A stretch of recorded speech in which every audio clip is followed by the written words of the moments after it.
Welcome to MedHeads, the weekly show that brings a biopsychosocial focus to issues of the day, along with special guests who will showcase their expertise and enthusiasm about their field of practice. Your host, Dr. Fergal Armstrong. Hello everyone, my name is Dr. Fergal Armstrong and welcome to MedHeads. Joining us today is Rick Cowley from VysionQuest. Rick has run over 50 retreats to help people wake up to their true purpose. It was his adventure with cancer at the age of 21 that inspired him to create the VysionQuest process and to give others their own unique experience of deep self-understanding. He is the father of 2 children who were born at home in Australia. He has created an undefinable loving family with his ex-wife. He lives in Bali. He plays and works with his girlfriend. He likes to write and surfs most days. Rick, thanks for joining us today. Hey Fergal, thanks for having me. I'm good. It's been a beautiful day. Glad to be here. I've had this. You're the founder of VysionQuest, and that's spelt with a Y. Why the Y? Tell me the story behind that. The main reason for the why, there's 2 reasons. One is that this work that I do is about asking you why you're alive and looking at your life's purpose and the deepest, most important dreams that you have, and really discovering the why behind your life. And then the second reason is because VysionQuest with a Y.com is available as a URL. So when I was doing a bit of rebranding, that became kind of a symbol of my brand and my message, is discovering your why. And now it's visual in how I spell it. Yeah. So you discovered your why when you were 21. Do you want to tell me a little bit about that story? Sure. I had an adventure with leukemia when I was 21 years old, and it was very scary. I got really sick when I first got diagnosed with it. I'd been living in Indonesia for a year doing a university exchange program, and by the time I got medical help in the United States, which is where I'm from, I was really sick, and went through about 8 months of treatment. Obviously, it was successful, and it turned out to be a really huge blessing in my life to be able to see that my life is temporary. And I had a mentor at that time who started to coach me and ask me questions about my why and what was important to me and who I wanted to be. So that became, a real turning point in my life. And the seeds for the work that I do now were planted at that time.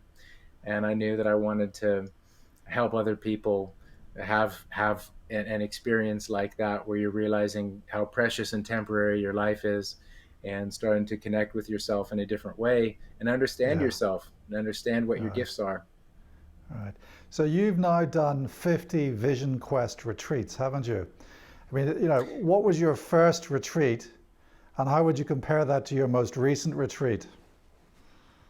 That's a great question. Well, my first retreat was a retreat that was specifically for young adult cancer survivors. Yeah. And it was, when you start something new, especially when it's so close to your heart, it's pretty scary. And I procrastinated on that for about 13 years after I had leukemia. And the point just came where I knew that I wanted to have more of an impact, and I knew that I had something to offer people. And that was the bridge, is working with the young adult cancer survivors, because I'd been there and I knew what the pains were, and I knew what the struggles were, and I knew I could connect with them and help them, even if the program was like very new and still working out the kinks. Sure. So that was the first retreat for young adult cancer survivors. So 5 people came. That was in Australia. It was a beautiful success, a beautiful experience. And my most recent retreat So after doing about 5 or 6 of the young adult cancer survivor retreats, I started running them just for anyone. Mostly it's professionals and entrepreneurs. And my last one happened about 2 months ago, right on the cusp of when COVID-19 That started was lucky. changing the world. We were really lucky. We got to Yeah, finish it. Um, Man, the program has just been revised and improved, over the 50 retreats. So it's a really tight process now. yeah. Yeah, that it was. They were both beautiful. So, what lessons have you learned in that journey from the first to the 50th Vision Quest retreat? One lesson is you just have to keep going, and if you once you find your thing, Yeah, it doesn't mean that life's going to be easy. It doesn't mean that it's once you found it, then it's all laid out and you just yeah, show up and just do your thing. yeah, There's going to be challenges. There's going to be improvement, and just to feel grateful for every time that you get to yeah, step onto your stage, whatever that is, and work face to face with people and refine how you do it, get better at it. So yeah, one yeah. lesson is you just keep going. So, I mean, that's great to hear. Um, my understanding of what happens at a Vision Quest retreat is that you provide people the opportunity to explore a deep understanding of who they are and where they are and where they want to be. Is that correct? Or have I missed the point of your retreats? No, that's it. There's probably three main keys, and one is the first is just to reconnect with yourself. And people have all different ideas and experiences of what that means, and that's great. But it gives you the time to slow down, take a break from the craziness in your life, Yeah, and spend time in a meditative state, but also with a lot of fun and play and adventure. yeah, And then really for the first time for most people, connecting with their life's purpose of really yeah, the person that they're here to be, and then crafting a vision for fulfilling that purpose in all the different areas of your life that are really important to you, yeah. and yeah, crafting a vision of your dreams. And you're also a writer, I believe. I am a writer. Writing is a really huge part of this process, and I think it's the bridge from something to go from an idea to reality, and it's also a good way to connect with yourself and understand yourself. I write most days.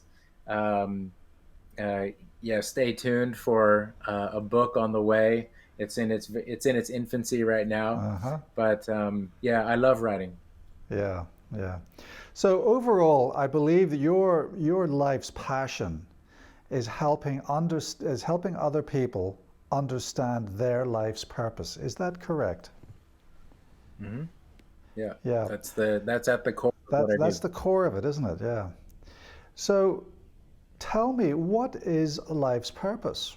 What's your life's purpose, and how do you find someone else's life's purpose? Okay, these are good questions, and I'm going to start with some misconceptions that people have about life purpose. That's just from I don't know what, from school and parents and society.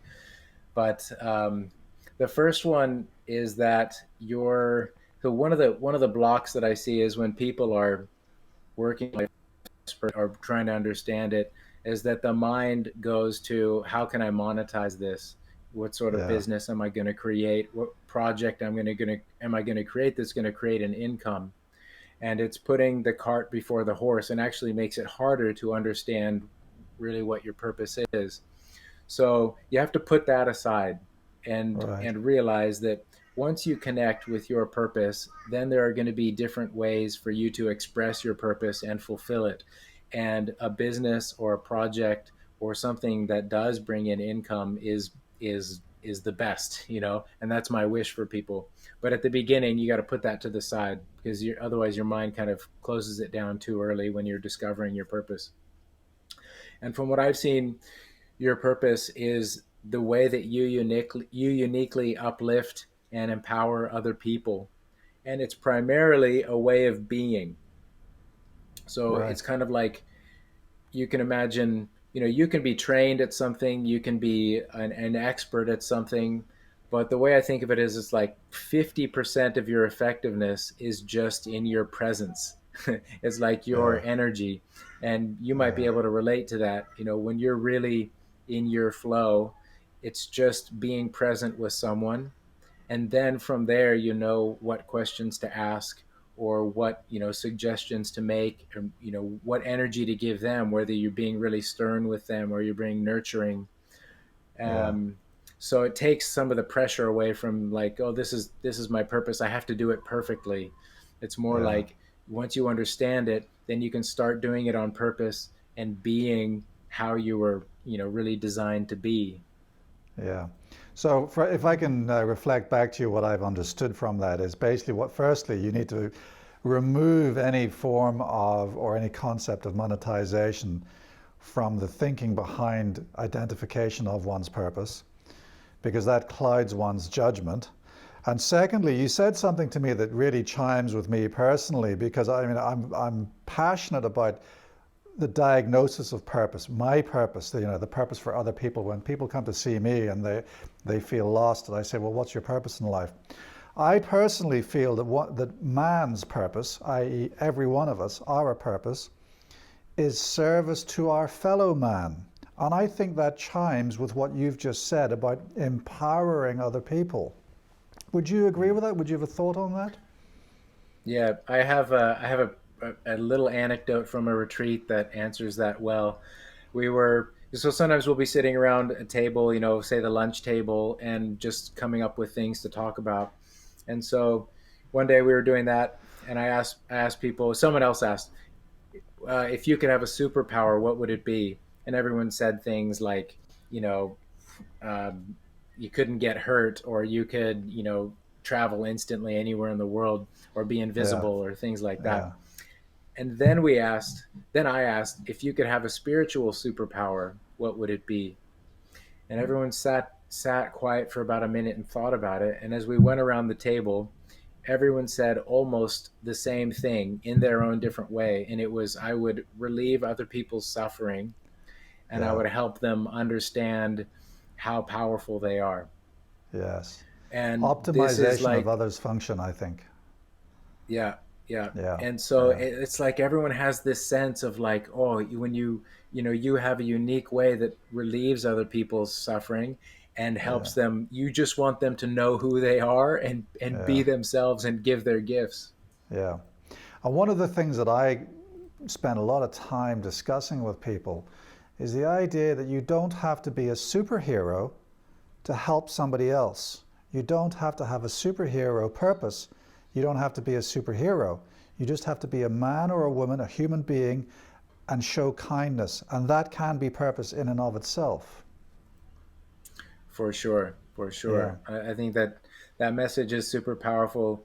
It's like, if you wait until you're perfect, or until you yeah, don't have any more problems before you help yeah, someone, you're yeah, gonna die before you help anyone. yeah, yeah. Absolutely. You don't have to be perfect to reach out to someone else and to help them.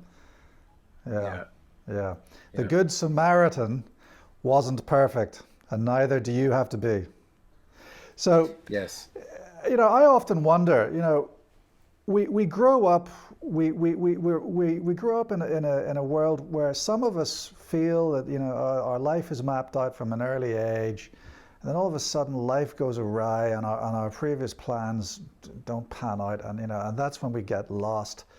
Do you think that school plays a positive role or a negative role in the development of purpose or the identification of individuals' purpose? Yeah, this is a good question. I would say my opinion is that school does not foster a child's connection with their purpose, for Why do most you say kids, that? because the model, what the model of success is in school is, you think back what it took to get an A in your class. It was show up, whether you wanted to or not, whether you were interested or not. Be quiet, um, follow the instructions that the teacher gave you, do the work that the teacher gives you, and take the tests and do well.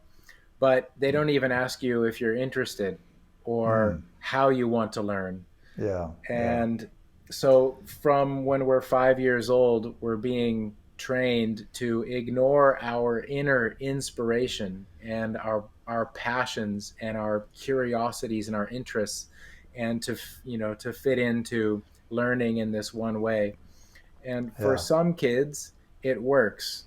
And Mm. also for some kids, they just know what they want to be, or they have this calling in them, whether it is down an academic path like being a doctor, or whether it's a more creative path, Yeah, being a singer or something like that. yeah, But for like everyone else, most people have to go through a journey to yeah. connect with their purpose, and school normally doesn't foster that journey. It actually disconnects you from that knowing. Yeah. One of the other things that chimes with me that you've just alluded to is the fact that not every child learns at the same rate. And so, for instance, I mean, I speak of myself. I had very poor English and linguistic skills when I was young. I mean, some of my colleagues say I still do, but I was identified as a slow learner in English. So I believe that the domains of academic achievement at school, the speed of that progression varies according to each domain, and so not everyone is good at everything at any given time. My personal experience of school in that regard was somewhat invalidating. It took me a while to get my purpose. Yes, and obviously you speak very well, and look at what you're doing now. You're interviewing people and Yeah, having engaging conversations with people. So it's like whatever, I think it's so. I love the stories that a professional musician in school, the teacher said, "Oh, you need to give up music," yeah, or a writer yeah, that said the teacher says, "You'll yeah, never write. You're a horrible writer." It's just in that model, you're asked to write a certain way, and if that's not your way of writing, then it's yeah, really not fun. yeah. I mean, the singer Sting, he was a teacher and was told never to give up his day job. So that's the thing, isn't it? When you have an idea of what your purpose is, it can be, and when you truly understand the implications of that recognition, it can be very challenging because it sometimes takes you in a direction that others would regard as, well, really, socially stupid. I'm going to give up my day job and then follow this dream. So how do you get the courage to actually do that? One of the things is that once you identify what your purpose is, then you can start, your eyes are open in a new way in your life. And what I've seen is that life starts to give you opportunities to fulfill your purpose. So just like you said, like with the guy who his life isn't perfect, but he just wants to start being kind and Yeah, being of service to people. yeah, Life is going to start to give him these little, whenever he sees someone at the bus stop, or someone in his family is in need, or there's just going to be these openings for him to, be in conversations or just do something kind for someone. And as you start to do that more and more, then you start to see more opportunities to do it. And I believe that life gives you bigger opportunities to do it. And you'll see when it's time for you to, actually say launch a project or start a business. Um, and people have their own pace of doing things. Some yeah, people need to burn all the ships, as they say. You just launch something, burn all your bridges, so you have yeah, to make it work. yeah, Or some people need that security, and they start to do something on the side when they have a job, and then eventually that just builds, and if it's their purpose, they're gonna succeed at it one way or another. yeah, yeah. So yeah. So there is a lot of hard work though in this, isn't there? It's not an easy journey. You still have to walk the steps, you have to climb the mountains. But at least you know which For direction you're sure. going in. Yes, and that's what I would say is the difference. Like when you don't know your purpose, life is hard anyway, and you're Yeah, working hard, and there's challenges in life, and there's relationships and all that stuff. but you don't even really know what you've been put here to do. So there's Yeah. this sense of just feeling off deep inside of you. Yeah. And then when you do the work to get that clarity of who you are and what direction you want your life to head and what you want to Yeah. contribute, then you start to move on that path. And yes, it is hard. There are the most magical moments, but you're also coming face to face with your fears and the beliefs that hold you back. And on the path of your purpose, there's no escaping those. I face Yeah. these. I'm sure Yeah. you face these. Yeah. Anyone who's really, blazing a trail of purpose in their life is going to have to keep stepping up. Yeah. So, I mean, for me, the identification of one's purpose tells you which direction where you have to walk, but you still have to make those steps. But I suppose it's easier to make those steps when you have an endpoint in sight or when you know which direction you're going. And I suppose that's a roundabout way also of alluding to resilience and the need for resilience in life. What's your view of resilience and purpose? I I think that purpose is the greatest source of resilience. Yeah. And the reason is because when you find your thing, like I just know, looking at my life as an example, once I found my thing, I know I'm going to be doing some version of these vision quests, whether it's in retreat or online or through books or coaching or I don't know, speaking to people.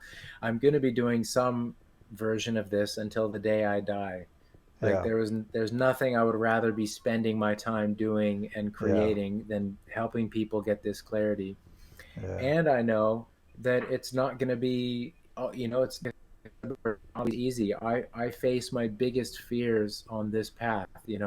I want Yeah. to get it right. I want to succeed at this. And the things that are dearest to our heart, we're most afraid about not doing well or failing at. Yeah. So just to have that aim and to have the understanding of who you are Yeah. is it's such a game changer. So without purpose, life is hard. With purpose, life is still hard, but it gives you the resilience to cope and the direction to walk in. That's what I'm hearing from you. Yes, yeah. As far as it's almost like resilience isn't even it's not even something you need to think about because you are resilient. Is what you're aiming at is so important to you that you're never going to give up. You're going to die before you give up. And so Yeah. you have this source of resilience that you don't even have to say, I mean, okay, maybe sometimes you do have to remind yourself and say, this is a situation where I'm going to call on my resilience because this aim, my purpose is so important. And people's purposes are normally about uplifting and empowering other people. And when you know that other people are depending on you, isn't the right way to put it, but other people will benefit from you just keeping stepping on your purpose. And if you Yeah. stop, you're robbing them from some gift that you have, some way that you have to help them. That's enough. That's another super resilient thought that's like, I'm not Yeah. going to be selfish and stop or slow down. I'm going to keep Yeah. going. You're So yeah, it's a also, whole other level of resilience. I mean, if I can allude to the Celestine prophecy, you're also, by not following your purpose, robbing yourself of the opportunity of being enriched by others on your journey. Yeah. Yeah. Yeah. And another thing too is when you start paying attention to your purpose, you start paying attention to other people's purposes and allowing them to fulfill their purpose by helping you or working with you. Yeah. And realizing that we all have our own unique purposes. No one has everything figured out. We all Yeah. need to, it's like a web. I see it as a web and we're all tied together. And so like I lift you up and then you lift me up. And then we Yes. we keep Yes. everyone keeps Yes. moving everyone else up. Yes. Yes. So by mutual cooperation, we can get through life. But you Yeah. mentioned resilience almost as a byproduct of purpose. That concept interests me. Do you think that resilience comes before or after purpose? That's a really good question. And my first response to that is that it comes before, I don't know, chicken or the egg. But because even to get to the place where you discover your purpose, you have to be extremely resilient. There are Yeah, there are years and even decades when we're just going along and trying different things, and we have books that inspire us and teachers that inspire us and maybe some jobs and mentors that inspire us. But it's kind of like we go down those paths and they don't quite work, and then we yeah, redirect and we try a different way. And at each one of those redirections, you are building up your resilience. Um, yeah. So and you're then learning I from your own think that mistakes. yeah, yeah, Yeah. and you are if you're paying attention, you are getting more clear. You know, Mm, we should be taking steps forward closer to our purpose, yeah, closer to the things that bring us meaning and joy and inspiration. But it can be discouraging when we live a dream, or we fulfill a project, or so you take a job that you thought was your dream job, and you're yeah, there for a while, and then you realize, hey, this isn't quite, I've outgrown it, or it's not fulfilling me anymore. And yeah, then that can be discouraging at the end of that, but you just pick yourself up and go, okay, now I've learned all this new stuff about what is important to me and what doesn't work for me. The next job that I take or the next business I create is going to have these new aspects in it of what's really important to me. yeah. So for those that don't have resilience, I mean, in my field of experience and expertise, I look after people who don't have resilience and who have been trapped in a never-ending cycle of substance use and dependency and craving and euphoria. I mean, I think that those individuals, those patients of mine who lack purpose, really do suffer for that lack, and a lack of purpose in them manifests as ongoing substance use. What would you say to that? Well, one thing I could say is a long time ago in my life, I had a short period where I was using substances. And what got me through that and out of that in a relatively quick time was my love for surfing. Right. And because I didn't feel strong, I was feeling lazy, I wasn't feeling motivated, and it and so I could only hang out in that kind of dark place so long before I go, I love surfing so much that this isn't worth giving up surfing for. Hmm. And I'm not sure, for people who don't have something that they connect to so deeply, that's good for them physically and good for them spiritually. I think that then you have to go to the more deeper connection with people and with their own spirit and with their life. And like you How said, do you do being that? I mean, as a therapist, for me, that's a very challenging statement. It's nice. It's a nice idea in principle, but to actually achieve that goal, that journey for a patient, how do you do it? well. One thing is, I don't work with people. I don't specialize in people who have substance addictions. Yeah. So I'm not sure, honestly. So, um, okay, let me ask you another yeah. question then. If you see someone who is obviously rudderless in life, who just doesn't know where they're going, how do you help that individual find a rudder, find a purpose, find a direction in life?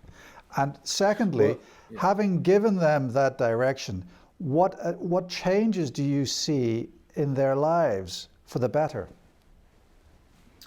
All right. So one of the things that I can offer for you that you might be able to use is, so after doing the retreats, probably 30 times, I noticed that there was a sequence that I was guiding people through in order to even get them ready to start to even look at their purpose.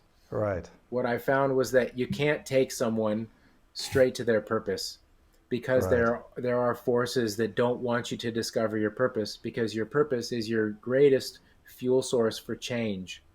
And the old ways and the fears don't want you to change. They want you to stay as you are, even if you're suffering.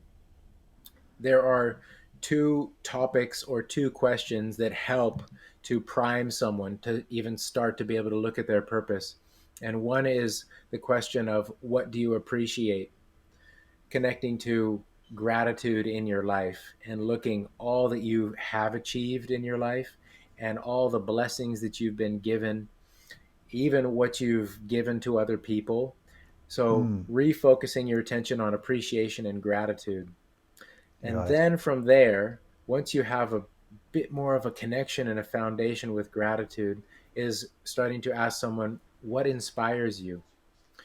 What makes you feel alive? What makes you feel Yeah. happy? What makes you feel young? What makes you feel energized? Yeah. And so someone can start to, it's almost starting to access different parts of their brain and different parts of their memory by changing their focus. So everyone has these things, even people who are, say, pretty disconnected from themselves and from their inspiration. They have had things in the past and they have had moments where they were passionate about something. They might have to Yeah. look into their childhood, but Yeah. we have, kids are alive and they're passionate and they're interested. So if you can help someone gently reconnect with some of those feelings and those memories, it can shine a light on a path in front of them that has some of those aspects in it. Mm, yeah.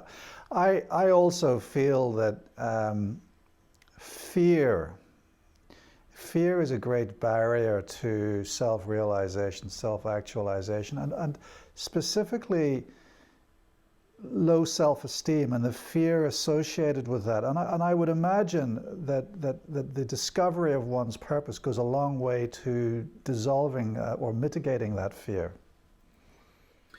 Yes.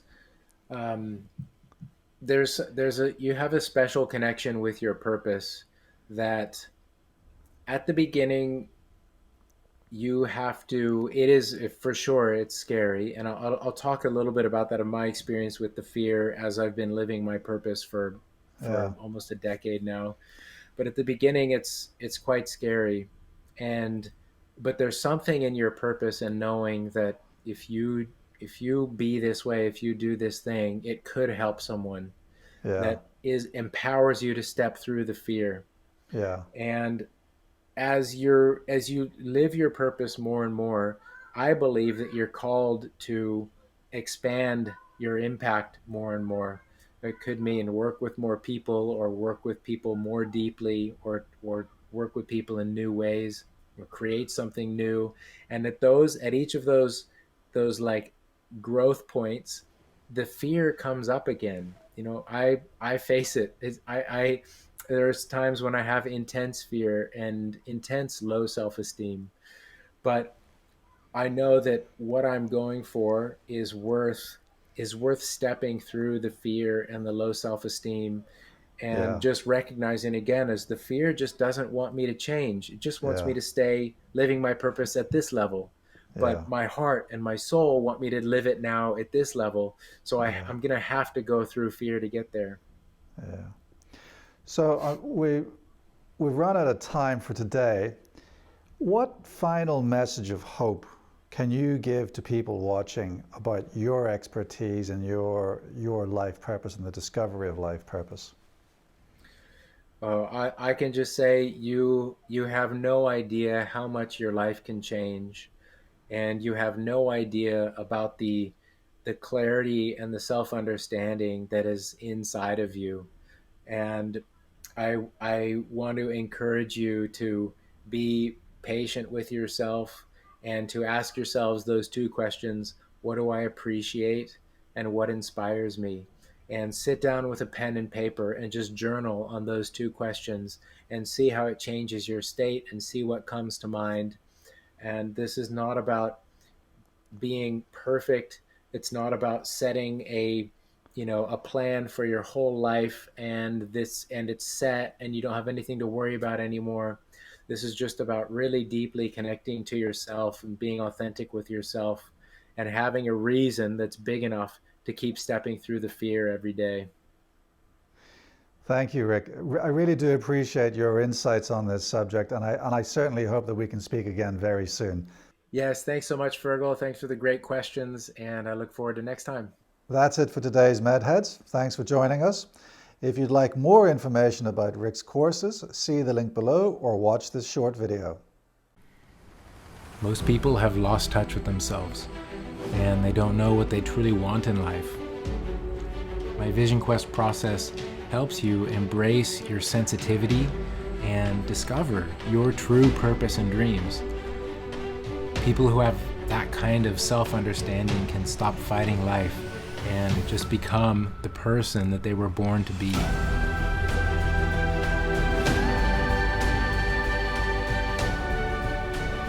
If there's something inside of you that's telling you that you might be ready for clarity like this, and you'd love to connect with other purpose-driven entrepreneurs and professionals and get live coaching from me along the way, check out my group VysionQuest online. See you there.